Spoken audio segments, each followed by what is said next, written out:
Naroon si Tyron sa opisina para sa akin. Paano matanggap na ng mga magulang ko ang relasyon namin?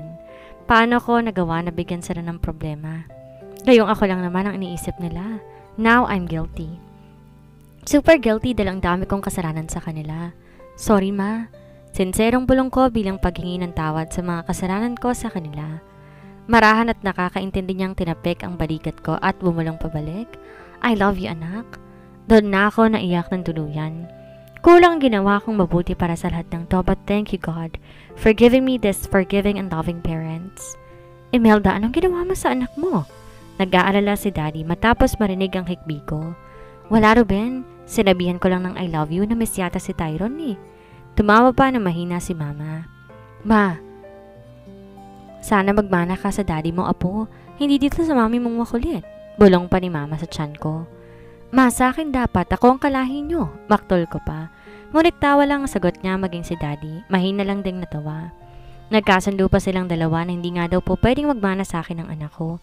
Sus, baka nga kay Tyron pa magmana eh. Napailing na lang ako at nangiti. Hinayaan sila sa kung saan sila masaya. Yun yatang usapan nila hanggang sa makarating sa bahay. Pinagbuksan pa ako ng pinto ni Daddy at inalalayang makababa ng sasakyan. Thanks Dad. Hanggang sa dinner nakangiti pa ako. Maging nang nasa kwarto na. Hindi kasi mawala sa isip ko kung ano magiging reaksyon ni Tyron kapag nalaman niyang siya ang tatay. Napakasungit pa naman niya sa anak niya. Muli ako napangisi dahil doon. Sinulyapan ko pa ang mushroom sa gilid ng bintana. 3 more months, baby. Uuwi na tayo sa kubo ng daddy mo. I slept with that thought. Pagising ko, magaan na ang pakiramdam ko. Nakadami pa ako ng ham sa almusal. Janine, lalaki na sobra ang baby mo. Baka mahirapan kang manganak. Nalayo pa ni Mama ang plato ng ham. Nakanguso akong sinundan niya ng tingin. Walang magawa kundi sulyap-sulyapan iyon. Bumawi ka na lang mamaya sa lunch. Pero ma, tinaasan niya ako ng kilay kaya naman nanahimik ako. No buts, Janine. Sumusukong kumagat ako sa toasted bread. Bigo ako ngunit bumalik naman ang sigla pagkarating sa kumpanya. Naglalaro pa sa isipan ko si Tyron. I smirk. Nagsusungit daw, hindi naman ako natitiis. Tumigil ako sa tapat ng pinto at inayos pa ang pagkakapusod ng buhok ko. Sinilip ko pang isang beses sa compact mirror ang itsura ko bago tuluyang pumasok. Kumunot ang noo ko nang di matanaw si Tyron sa swivel chair niya, ngunit umawang agad ang labi ko matapos siyang mamataan, prendeng nakaupo sa swivel chair ko. Nasabi ko na bang bagay niya talaga ang swivel chair na yon? Maging ang white undershirt bagay sa kanya. I don't know if it's just my hormones but I am mesmerized with him now. Mas gusto ko nga yatang manatili sa opisina buong araw at magdamag. Tititigan siya hanggang bumigay siya at bumait na ulit. Tumikim ako na ikinaangat ni Tyron ng tingin. Kita ko pa tumikwas ang kilay niya, ngunit niyuko rin ang binabasang libro. Yes, libro. Napangisi ako. Ngayon ko lang nakita si Tyron na nagbabasa ng libro. Maybe he is trying to engage himself with reading habits. Marahan kong sinara ang pinto at marahan ding lumapit sa kanya. Nang makarating sa tapat ng mesa, hindi siya nag-abalang lingunin ako. Nang haba tuloy ang nguso ko at may kalakasang nilapag ang bag sa mesa. Doon na siya muling napaangat ng tingin. Brat, you're disturbing me. Doon ka sa kabila. May halong iritang utos ni Tyron. Di ko na pinansin ang sinabi niya at patay mali siya kung sinilip ang binabasa niya. Ang kaso agad na yung tinago sa drawer at tinakwas pa ang kilay sa akin. Brad, there is nothing interesting here. Maupo ka na sa kabila, baka mangalay ka. Kusa akong umatras at malawak pa ang ngiting ginawad sa kanya. Sabi ko na nga ba eh, kunwaring hindi concerned, hindi naman ako matitiis.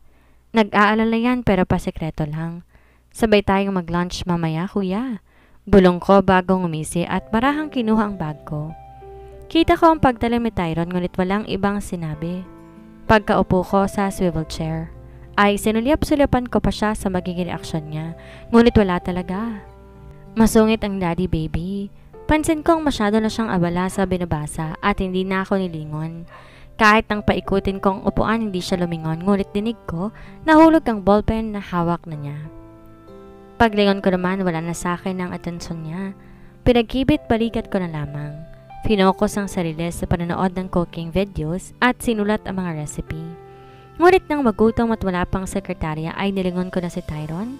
This time folder na naman ang binabasa niya at hindi na libro. Ngayong nakikitang ganito ang trabaho niya, mas gusto ko na yata siya na sa farm na lang. Doon kumikilos siya maghapon at hindi lang nakaupo. At doon may oras siya sa akin. Dito wala. Ayaw niya namang mamansin. With that thought that made my hunger, naghanap ako ng papel. At isang one-ream bond paper na nakuha sa drawer. Hindi pa nga nabubuksan eh. Agad ko yung binuklat at nilokot pabilog ang isang papel bago tinapon sa mesa ni Tyron. Bumagsak yon sakto sa folder na binabasa niya, ngunit inalas niya at tinapon sa basurahan. Ni hindi man lamang ako nilingon. My gosh, baby, ayaw na yata sa atin ng daddy mo.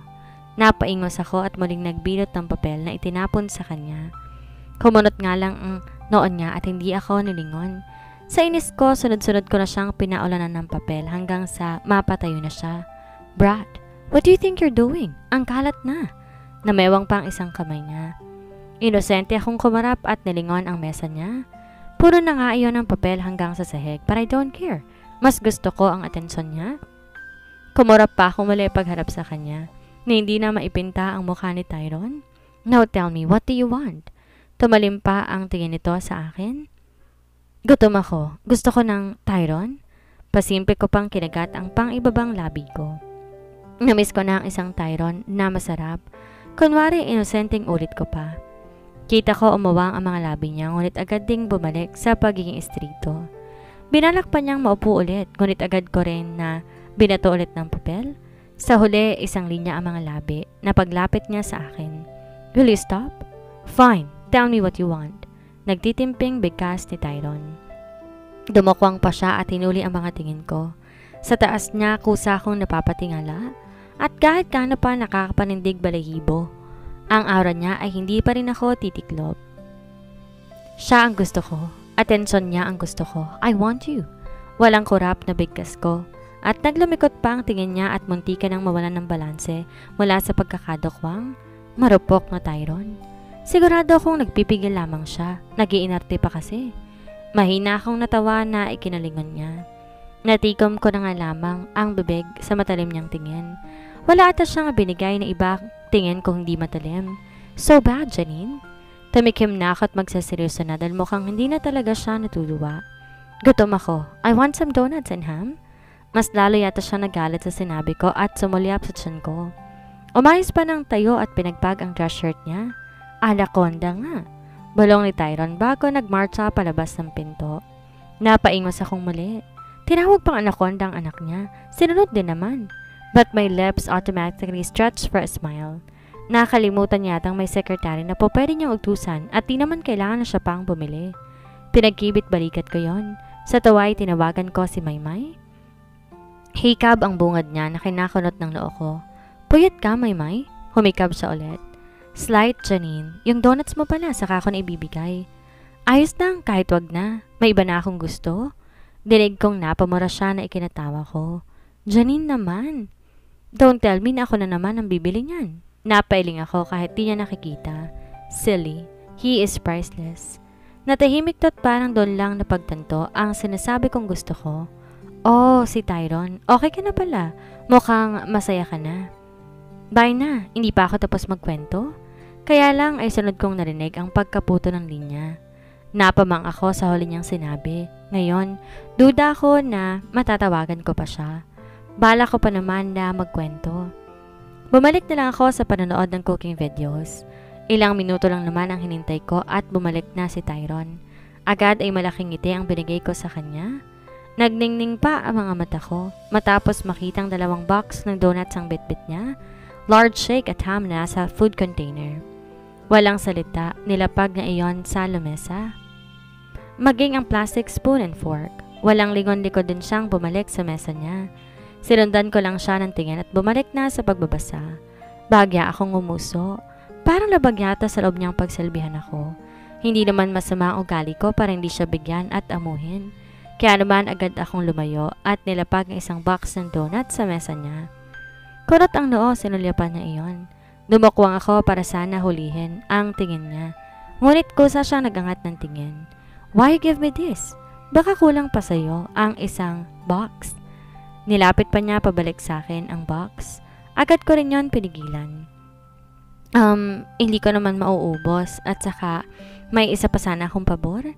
Kinagat ko ang pang-ibabang labi ko dahil sigurado Magrereklamo siya at hindi ako nagkamali. Umungol siya ng protesta at mariing napapikit pa na tila alam niyang problema na naman ang request ko.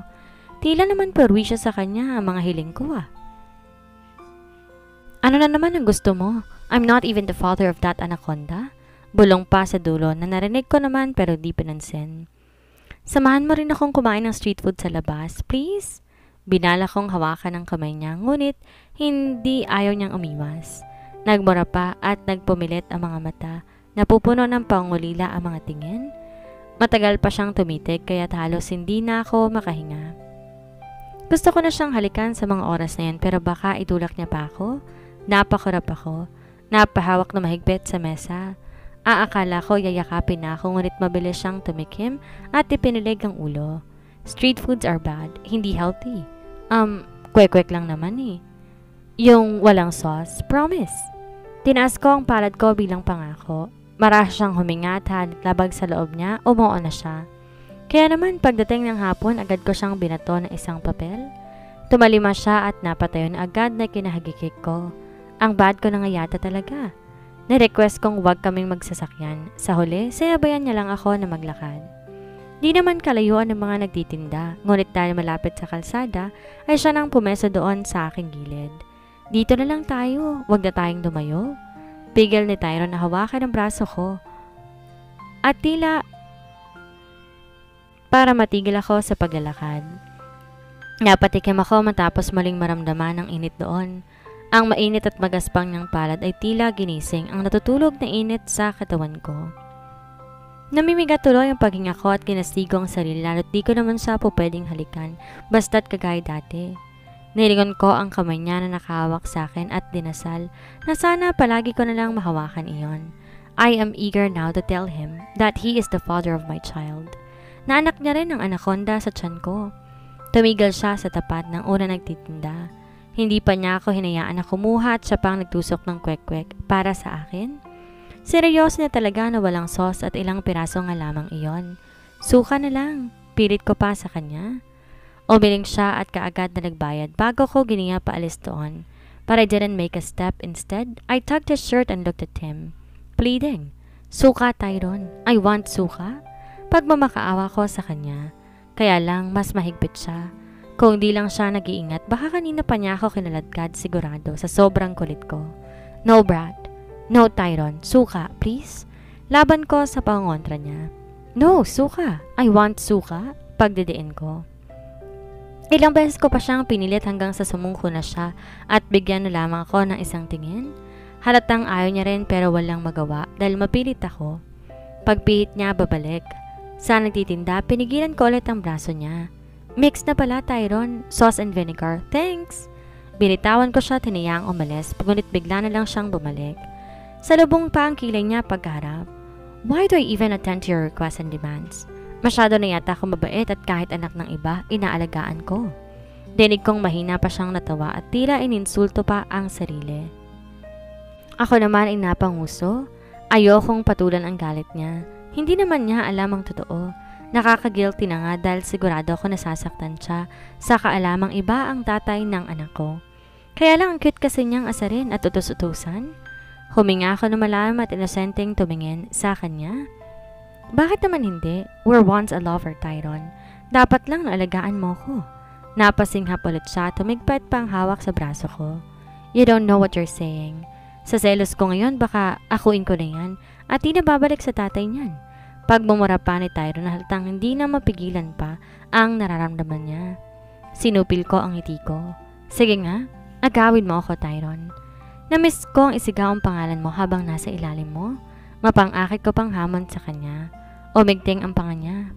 Don't dare me, Janine. Baka maging kambal yung nasa tiyan mo, wika ni Tyrone. At dito na po nagtatapos ang kabanata ng ating kwento.